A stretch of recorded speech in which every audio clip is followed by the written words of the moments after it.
but first of all, get a glimpse what his daily work is about. He has successfully navigated and negotiated some of the largest ransomware, breach, and data extortion cases worldwide, so he really calls himself, rightly so, an expert. With over 20 years in the information security industry, Kurtis brings a unique blend of technical sales and executive acumen. Kurtis, let's start with your impulse, because quite frankly, here in Europe or in Germany, it sounds ransomware negotiating a little exotic, is how I may put it. Very welcome. It's 11 a.m. your time in Connecticut, I believe, 5 p.m. here, and we're coming to the finish line of the conference. You're just starting your day. Please, the floor is yours. Well, thank you very much, and thank you for the opportunity. Thanks for having me. Yeah, so we started in this business sort of accidentally, and it wasn't intentional direction for the company. Our background is in, like you mentioned, digital risk protection services. What that means is we're spying on cyber criminals on a daily basis. We use a team of analysts and a software platform that we developed to do that. And we're looking for things that are indicators of risk to a company that are occurring outside the corporate network. So that would be things like leaked data, stolen intellectual property, stolen credentials, things like that. And in the course of doing that, while we're very much focused on our clients' use cases, we often see victims who are not clients. And we've developed a process years ago to notify those victims in a very non-sales way about those breach indicators. And in the course of doing this, right at the beginning of last year, we got involved in what ended up being a ransomware case for a very large publicly traded company. And at the time, the cyber insurance companies and the law firms that were involved in this case didn't really have anyone available to help them be a liaison between the victim and the ransomware actors. And I sort of begrudgingly did this for them in the first case. It turned out very well. We ended up settling quite well according to the client. It was a good outcome. And the cyber insurance company and the law firms that were involved asked me if I would be willing to do more. And then sort of snowballed. And we ended up being one of the top responders in the world now. And we've developed a proper practice around it. I'm not the only negotiator. We have a team now, and we've collaborated with some of the top negotiators on the planet to develop a framework that is working quite well. Of course, we're still focused on our core business as well, but this has now become a part of our daily lives. And I'll stop there and let you ask any questions. Yeah, I have lots, as you might imagine, because the field is, I wouldn't say unknown, but not so transparent, I might put it. So if I am a potential client, I might want to use the path or choose the path to do it on my own. Why can't I negotiate with those who are the cyber criminals and, well, try to get in touch with them and negotiate on my own? Sure. There's no reason why you cannot do that. The threat actors, and maybe we'll get into this detail later, they do provide a pretty detailed set of instructions on how to interact with them, how to get on the dark web, how to access their site, how to chat with them. All of this is provided. I will say in the traditional methods of negotiation, a lot of the tried and true tactics of negotiation still apply here. So if you're good at that you can apply them here. The disadvantage that someone who's not done this before has in those scenarios is, one, you don't know who you're dealing with. You don't know their playbook, and they do have a playbook. You do not know how long this is going to take, what tactics they might use. You also don't know if they're going to honor it. Are they going to honor the payment if you make it? So all of that intelligence information about the person you're engaging with is very valuable in the process. The other thing that's very nuanced about this kind of negotiation is where in most negotiation, if you've taken a class in university on it, or you've read books on it, it usually leverages some level of personal interaction, whether that's voice tone, eye contact, body language. Yeah. None of these things apply here. We're doing everything over text, on a web chat, if you will. Right. And on top of that, the threat actors are English. It's typically done in English, but this is their second or third language. And so you have to be very careful about the words you use when you're talking to them, and consider how those words translate in their native language, both from a literal perspective, but also from a tone and context perspective. And so all of those things come into play. And so there is value in having someone help you through this process. There's a fair chance that you get misunderstood. And I guess you, in the speed of your speaking, when you have to deal with, say, Eastern European agents, you have to slow down quite a bit, right? Well, in negotiation in general, the pace in which you respond is a tactic. And so that's something else that we employ, yes. I would like to know if someone chooses to do it by themselves, is there any rule of thumb where you would say, well, I have been successful if the ransom ends up at 50% of what's been asked in the first place? Yeah. So yes, I mean, if you're successfully reducing the ransom significantly, like 50% or below, I would say that that's a pretty good outcome.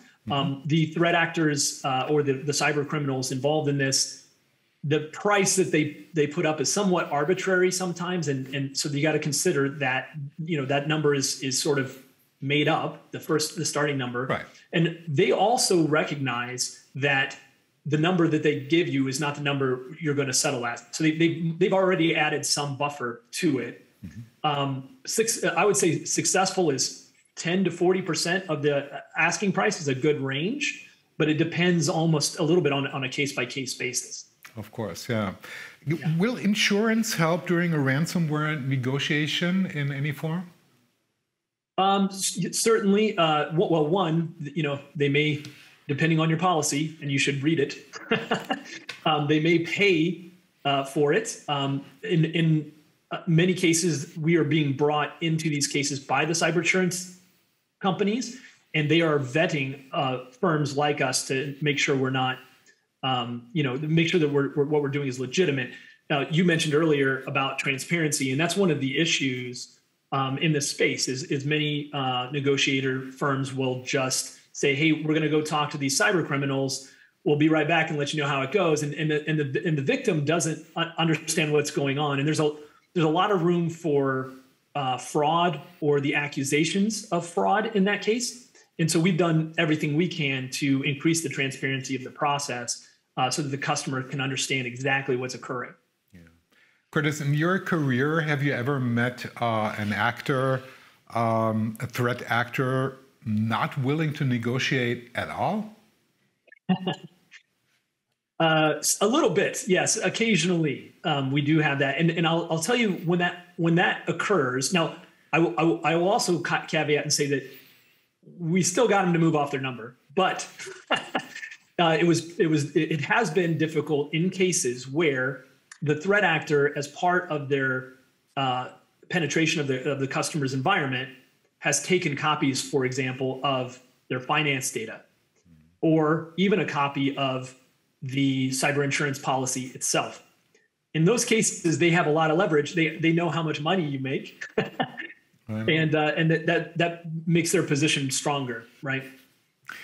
Talking about a victim, if I ever run into a situation like that, hopefully not, what would be a good, in your view, with your expertise, a good preparation for a case like that?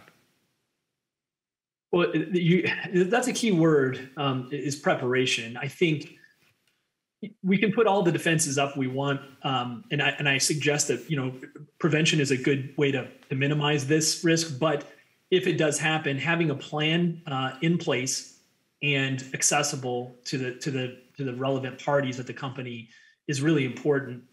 As part of that plan, you need to consider a lot of business items that sometimes aren't covered in traditional technical incident response plans. So, you've got the operational impact of the ransom itself. So maybe you can't do payroll, you can't ship product, you can't interact with your clients. That creates a tremendous amount of business pressure and potential brand impact. But you've also got the fact that these threat actors have often taken a copy of the data and they're threatening to leak it. And in that data, it may contain employee information, customer information, partner information, all those things need to be considered. And part of that process on the front end, and we help clients through this, is making as quantitative as possible business decision on whether to engage the threat actor at all. And about 20% of the time, that's what happens. The client says, look, we're going to try to rebuild or restore, and we're not going to pay them. And then the rest of the time, there's some engagement. But I do think having a plan is important. Yeah, it's a measure of pain, basically. One piece is, of course, of preparation. How on earth do I budget for a case like that? Well, I mean, this has always been a challenge in cybersecurity in general. Is how do you quantitatively measure the value of your assets, your digital assets? And then also, how do you quantitatively assign value to, for example, brand or brand impact? And then there's a risk equation with that. So we've been doing something similar in cybersecurity for a long time, trying to figure out, well, how much should I spend to defend these things, right? That's a hard equation, and I'm not the best person to answer that. But I do think the cyber insurance policy and that route will help drive some of that. And in the middle of these cases, I can tell you that I'm constantly reinforcing with the victim that they need to have a budget. It can't be, hey, Kurtis, get us as close to zero as you can and call us back. It can't be that. It has to be like, look, if we settle from this range, give us me some bookends. If we settle from this range to this range, we're comfortable with that. Now I have a target. The business math that they use to do that is really difficult, and I understand, and I'm sympathetic to that. Yeah, and the attackers stay in the darkness, if you will, and that raises the question, of course, what is in general the way of payment? We discussed earlier today a pretty large case in Germany where ransom hasn't paid, but they asked for bitcoins. Is this the normal or new normal? Yeah, since the sort of advent and proliferation of cryptocurrency, say around 2010-ish, when Bitcoin and blockchain were really starting to launch, the threat actors who had previously done versions of ransomware attacks, keep in mind, this is dated back to the 80s when people would send floppy disks that would lock your computer and ask you to send a money order to Panama or something, right? Well, the advent of cryptocurrency has afforded these threat actors the ability to move large sums of money anonymously across international borders.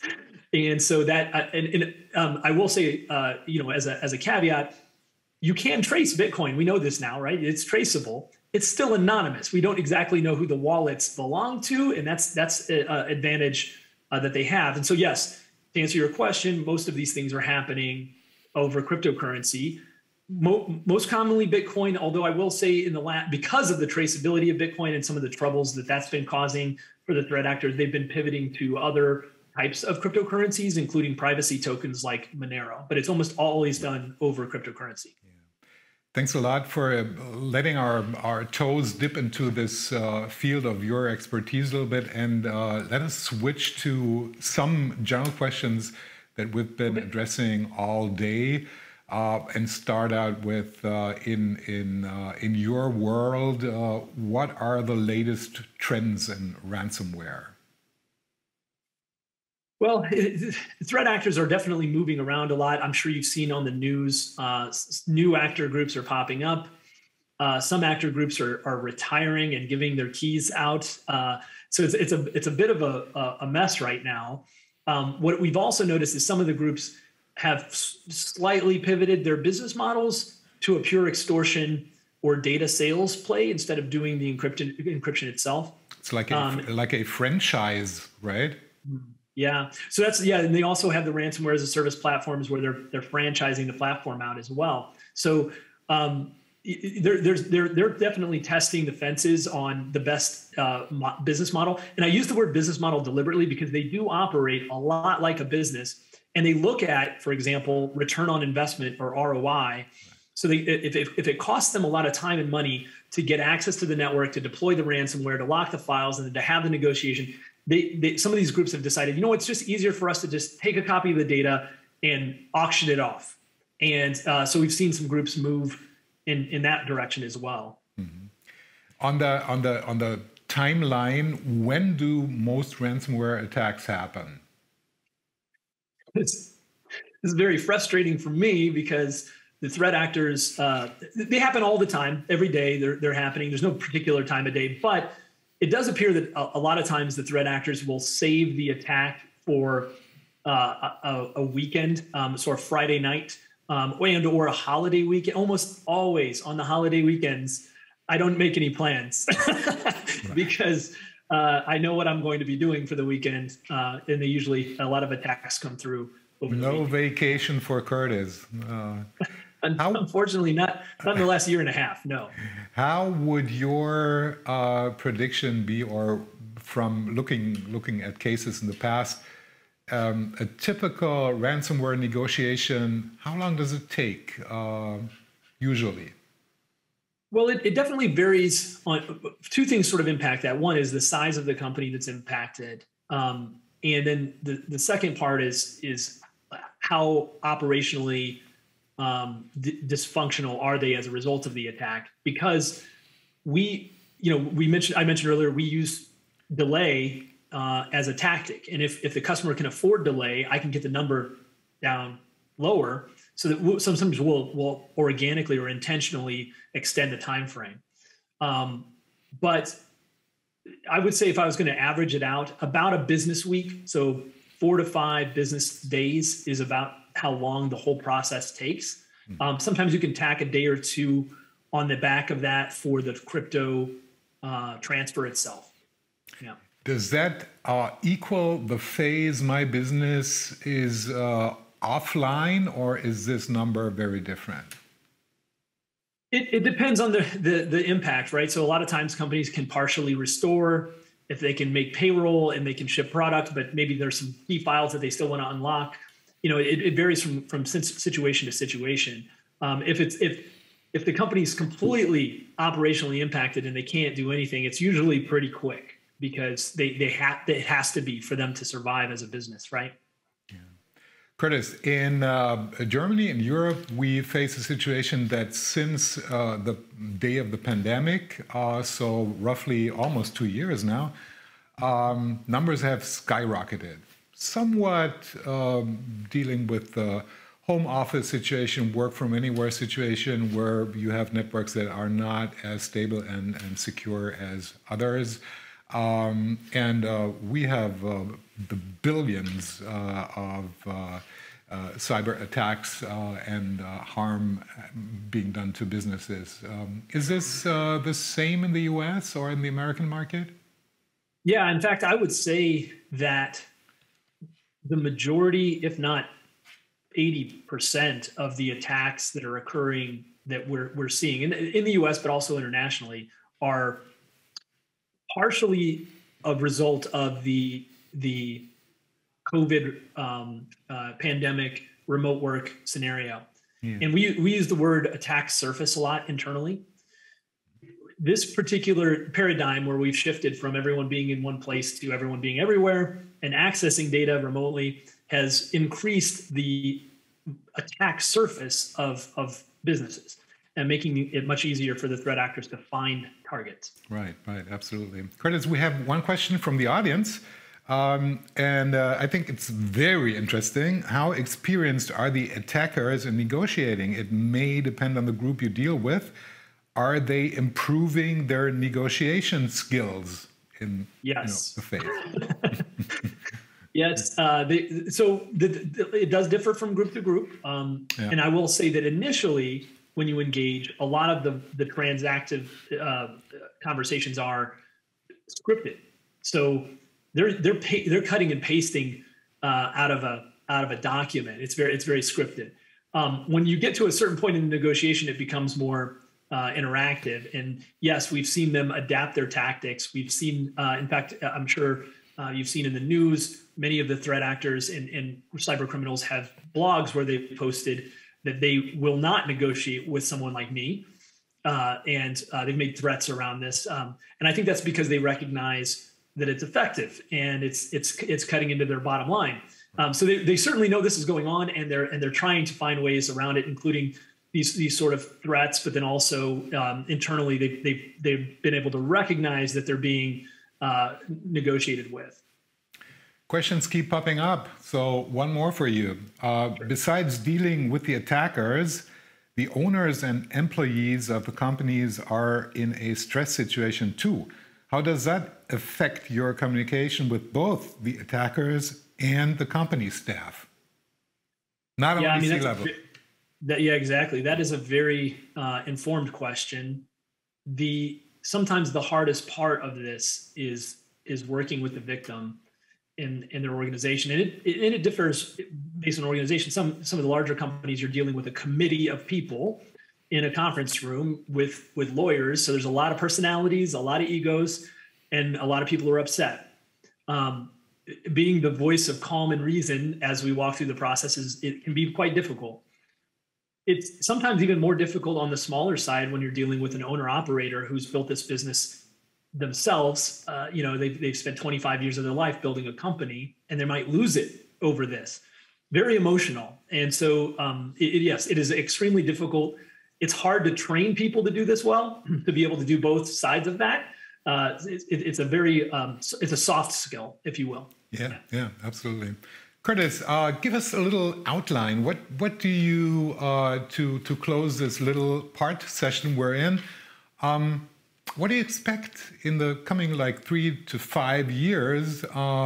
Further expansion, further knowledge, because the bottom line of the other side of the cyber criminals obviously is that it's big business, and by the way, it's tax-free business for them. Right.